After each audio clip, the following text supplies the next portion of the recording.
ګرانو کتونکو السلام علیکم ورحمت الله وبرکاتو. دا نن موږ له خیره سره شوال علاقې ته راغلي یو په ټور باندې. دا د موږ سره ډیپټي وال سټاف ته سوپرډنټ صاحب دا ډیپټي صاحب دا نوره ټیچران دي. اوس په موږ تاسو په خدمت چې څو شعرونه د دوی په فرمایش باندې ډالې کوو. ډیپټي صاحب شعر ده چې د فریب له یارانې مې سر خوږیږي، د فریب له یارانې مې سر خوږیږي، د دروغو له وعدې مې سر خوږیږي، او چې شمله یې وي شامله په فساد کې، چې شمله یې وي شامله په فساد کې، د دې مشر له شملې مې سر خوږیږي، او د ژوند مخ مې راته ټول داغدار داغدار کړي، د ژوند مخ مې راته ټول داغدار داغدار کړي، د اصلاح له آینې مې سر خوږیږي، او تلاوت ته ترې فارغ نه یم خیامه، تلاوت ته ترې فارغ نه یم خیامه، د موبایل له شیشې مې سر خوږیږي.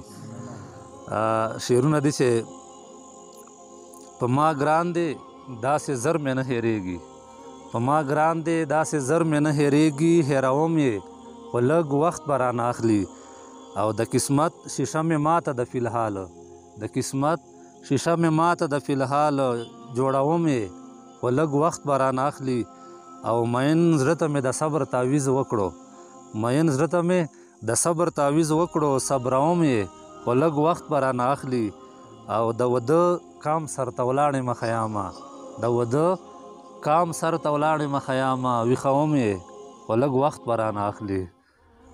او نور څو شعرونه دي چې غم د یار غوښه د زړه خوري، دا مې زړه خوري.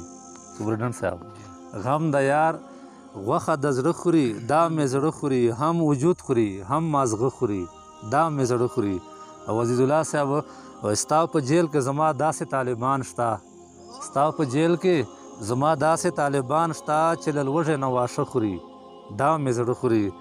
او د ټیک ټاک بلا چې راغله پښتنو ته، د ټیک ټاک بلا چې راغله پښتنو ته، پښتانه به اخر وخوري، دا مې زړه خوري. نن یې چاته وویل چې ورته وایه، نن یې چاته وویل چې ورته وایه چې په ما د نور زړه نه خوري، دا مې زړه خوري.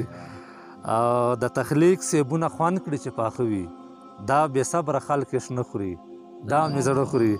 او غریبان خوري په غره خیام مروته، غریبان خوري په غره خیام مروته، امیران په خپل وره خوري، دا مې زړه خوري.